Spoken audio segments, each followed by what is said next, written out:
What's up, guys? Eric here with driverlineup.com. World's okayest steering wheel holder, self-proclaimed, of course, as your host. And this video is the first video in a new playlist, a new series on building a fleet, a private fleet of trucks at primeinc.com. Super excited to get this rolling, you guys. I've talked about it for months, and here we are. Our first fleet truck is here in Springfield. Our second truck is coming next month. And we're just really excited. It has taken an enormous amount of work, of planning, of questioning, of strategy and risk taking and all that good stuff. And it's finally here and moving. When we go get our truck from Prime Monday morning, that's our truck. Yeah, it's just a lease purchase, or I say just a lease purchase, but you know, it's basically a finance truck. That's our truck, you know. And our second truck coming next month, which would be a Freightliner, is our truck. So it feels great to have this moving, but at the same time, it's a little bit overwhelming because it's a leap, you know. It's a huge leap for us. Now, I don't want to even begin to pretend that we're pioneers. Of course, we're not pioneers. There's tons of, I think I was told the other day, there's like 60 private fleets at Prime, I think. And that is anywhere from 2 or more trucks, you know, like 60 private fleets. So there's a lot of drivers or fleet owners. Maybe they're not all driving anymore, but we're certainly not the pioneers. But I do want to try really hard to document as much of this process as possible. I didn't find much information at all on YouTube about building a private fleet. I've had to gain all of my knowledge so far from talking to other private fleet owners. I know about 5 that own multiple trucks or have a private fleet. And I've, tried to gather as much information as possible. And, we started talking about this 6 months ago. We were hesitant. We were hesitant for a long time.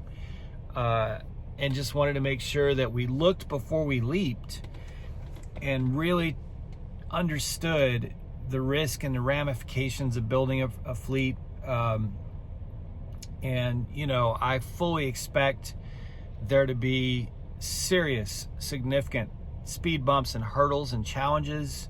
I do not, by any of the stretch of the imagination, believe this is going to be an easy journey. I think it will be very difficult, and it has been difficult. It's been, even just coming up with the money to buy 2 trucks.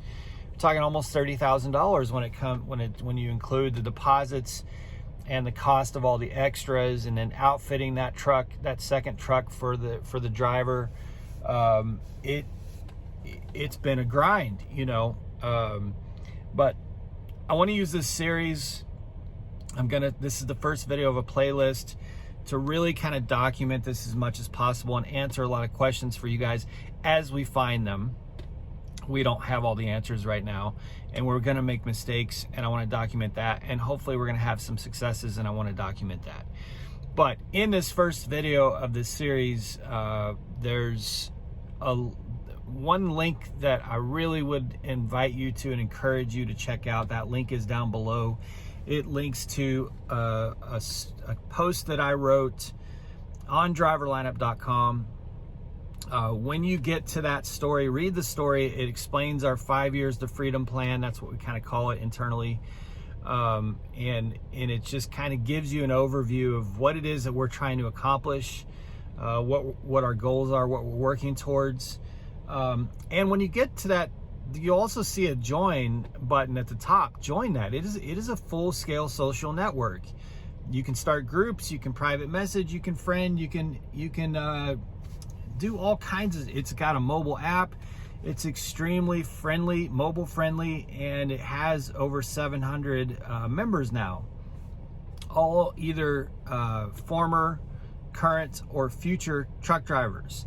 So it's a great community to be plugged into. That link is down below. It gives you the 30,000 foot view of what we're doing, with building our fleet, what our our strategy is, what our plans are. Of course, that has to be fluid. Who knows what could happen? Who knows what could happen with the economy? Who knows what could happen with anything? You know, it's got to be fluid, but it gives you kind of our framework of what we're trying to do with a fleet. But in this first video, I want to talk about what I think are the two most important things that I've had to tackle in planning for this. And it's basically, one of these two things is what I've heard from every single fleet owner that I've talked to, in terms of what is going to be one of the most difficult challenges. But I'm going to start with the second most important one. The second most important thing for us is to have our trucks paid for. Make sure that the payments are being made and that our trucks are being paid for. That's number two. And that is really the goal of the 3 years that we'll be paying for these trucks. It's not to make a bunch of money running these trucks as fleet trucks in that 3 years. It's to make sure that the truck is paid for. I do not expect to make a ton of net profit off of these trucks. I don't really expect to make any net profit off of these trucks in that 3 years. And I think that's a misconception that a lot of drivers who are thinking about building a fleet, I think they think that, well, I don't think, I've heard this of, well, you know, I'm going to get a second truck and that truck can make me another $2,000 a month. That's not, you're paying a driver to sit in that seat and run that truck for you. And there's a lot of costs associated with that.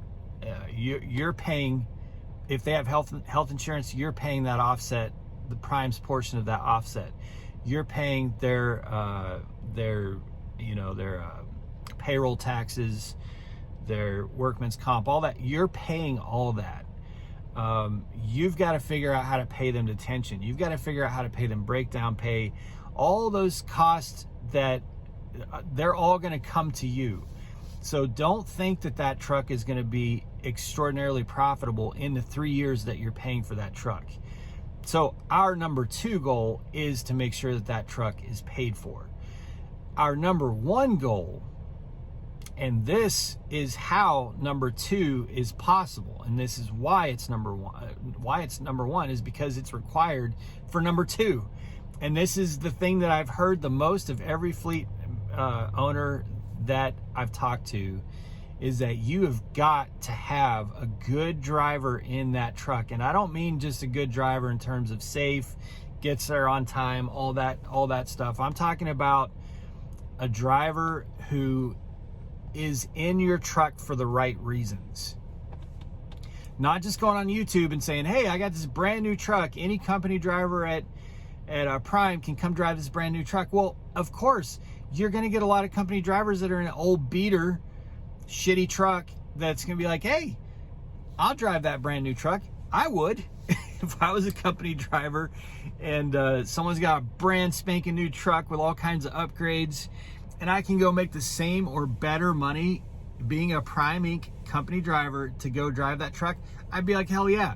But that doesn't mean that that's the right driver for your truck. And so you don't want a driver in that truck that's going to tear your truck up, that's not going to care for your truck, that could abandon your truck in a couple months, and you got to figure out how the hell to get to Cheyenne, Wyoming, and get your truck that was just abandoned or left there. You don't want to have to be going back to Springfield every 4 weeks because you can't keep a driver in that truck. That's costing you money to have to do that. So the driver is the hardest part.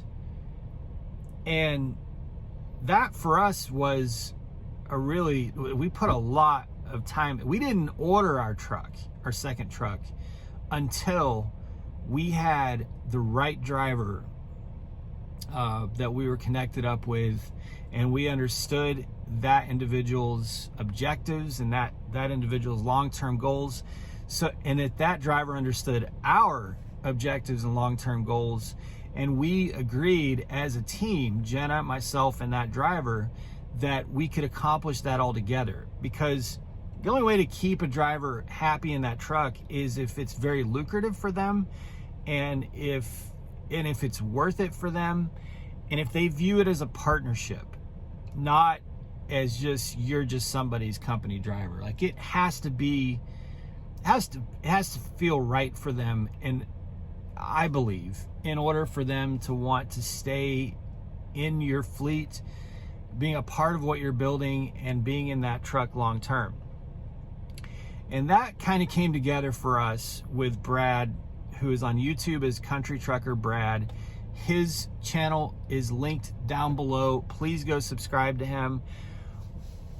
I met him. He's got a story about this on his YouTube channel, but I met him at Prime early this year. And this conversation came up in kind of almost passing. He went and talked to his wife about it that night. He came back and had breakfast with Jen and I the next morning. I've since met with him countless times. I talk to him very often. And we just kind of have really viewed this as a partnership. I understand what he wants to accomplish, and I want to make my truck work for that, because his life and his goals and what he needs are just as important to me as our goals and what we need. And they have to be just as important. He's a person that I want to be successful, and I want him to be successful in partnership with me.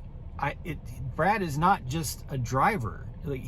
Brad is a part of what we're building, a very important part of that. And he understands that, and we understand that. And in order for that to work, this has to be good for him. It has to be very good for him. So now there's going to be some questions out there about, well, what are you paying Brad? Well, as far as what we're paying him on a mileage type thing, whether he's solo or decides to train, that's between us and Brad. I'm never going to discuss that or disclose that, but I'll tell you this. If and when that truck nets, that's Brad's, in my view. And I know some other fleet drivers are going to say, well, that's just crazy. Look, Brad's the driver of that truck. If he's earning above what he's paid in mileage, that's because he earned it. So that's kind of our approach with this. We're set. We're going to have a certain amount of cents per mile that goes into our e-fund to make sure that truck is prepared for anything that happens if it's got downtime, and we need to pay for him, and we need to help covering those truck payments. That's what we're going to be setting up. But really, any net that comes out of this truck every month is, without going too much into the detail, Brad turned those wheels, and he earns what those wheels turning makes. I'll just put it that way. So that's, the great thing for Brad is with that model, he's basically running a lease truck. Now it's obviously my truck, but he can drive that truck 65 if he wants. That truck is not forced dispatch. If there's a load I don't want that truck running, I'm going to tell my fleet manager I do not want that truck running that load. So, and if he needs to take a breather, and if he needs to take a break, he can take a breather and a break. I want him to be comfortable. I want him to be profitable for himself, and to make sure that our truck is paid for. The profit side for Jen and I comes at year 4. When we don't have a truck payment, we can run that truck for a year without a truck payment, and then we can turn around and sell it. And that's basically what we're going to be doing with all of our fleet trucks. Pay them off in 3 years, run them for a year, and then sell them. And just keep that cycle and that rotation going. Maybe easier said than done. May not work 3 years from now. Now, I know someone who's doing that exact model stupidly successfully right now, like crazy successful. And if that model is still workable 3 years from now, I'm going to become a PSD pad trainer. and I will not be doing OTR at that point. And that's because I've got other rods in the fire that that require me to have more time in Springfield. But I don't want to walk away from driving a truck at all. I still enjoy driving a truck. I just need to be in Springfield more. And when my first truck, my Peterbilt that I'm picking up Monday morning is paid for, that's when I'll start accomplishing those. I'll shift into working more towards those goals. But that will kind of kick off the cycle. So that's what really, making sure that the truck is paid for, and making sure that there's a driver there with that's partnered up with that truck that gets it and that is well taken care of, as well as absolutely possible, for the work that they do in that position. So again, click on the link down below to get the full scoop and see the full vision and kind of where we're headed with this. But with this series and with this playlist that'll be created with this video, I want to talk about what the payments are, how the deposits work, how warranty work, because it's different. It's not, warranty work is not, when you are lease purchase, you got to work with the dealership. You got to work with the manufacturer. You don't get Success Leasing and Road Assist as your middleman, as your mediator, or whatever you want to call it. You don't get that asset the same way you do with a standard lease. There's a lot of things that are different. I want to talk about, what these trucks are generating in terms of average gross per week. How the breakdown pay, how the detention pay works as I learn it, as I experience it, as I grow into it, and just share with you as much as possible, because I think the ability to build a private fleet hauling Prime Inc.'s freight under Prime Inc.'s authority with W-2 employees that you don't have to deal with all the accounting headache for, that's Prime's problem. You just kind of pay Prime all the costs associated with that driver. I think it's an amazing model. It may be a terrible model. We'll see. We shall see. But yeah, so when you see this Private Fleet Prime series, I don't know if you can follow playlist. Maybe you can. I don't know. But you'll see this video in that playlist.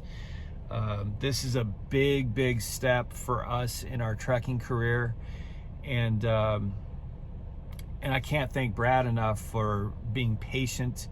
He's had a lot of struggles as he's been patient to wait for that truck to come in. Now he's probably got another 3 or 4 weeks at least until that truck gets here. But we're very appreciative of him and his family for taking this leap of faith with us, and we gotta start thinking about a driver for truck 3 next year, which, right, I'm not even thinking about that yet, but it is something we have to start thinking about in the next couple months, unfortunately, but fortunately too. Right now we're focused on these 2 trucks, and Brad is really going to help us learn how to do this somewhat successfully, hopefully. Again, just need the truck paid for and need him happy and well compensated for his part in all of this. And so our fleet is in action, you guys, with Prime. 2 trucks hitting the road here in the next 30 days. So we're really excited about it, and very appreciative to all of you for your support. Your support through this YouTube channel has been nothing short of amazing. I mean, in ad revenue, you guys, we're doing like $500 a month, which, okay, that's not worth all the time we put into YouTube.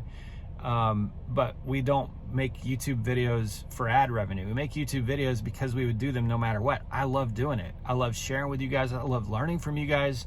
I love this whole YouTube experience. but your views and your likes and your comments drive that ad revenue, so that right now that's an extra $6,000 a year. And that's amazing. Like, you all are contributing to helping us accomplish these dreams and goals, which is so incredible, and we can't thank you guys enough for that. So I hope you like this series. Let me know in the comments down below what questions you might have. I may not have an amazing, big, laborious answer for you in the comment section, but I'm going to start tracking these comments to know what kind of videos you guys want as a part of this series of building a private fleet of trucks under Prime Inc. So let it begin, you guys. It's going to be amazing. It's going to be probably heartbreaking in some ways, but here we go. So, all right, guys, be safe, make good decisions, and as always, drive to thrive. Talk to you guys soon.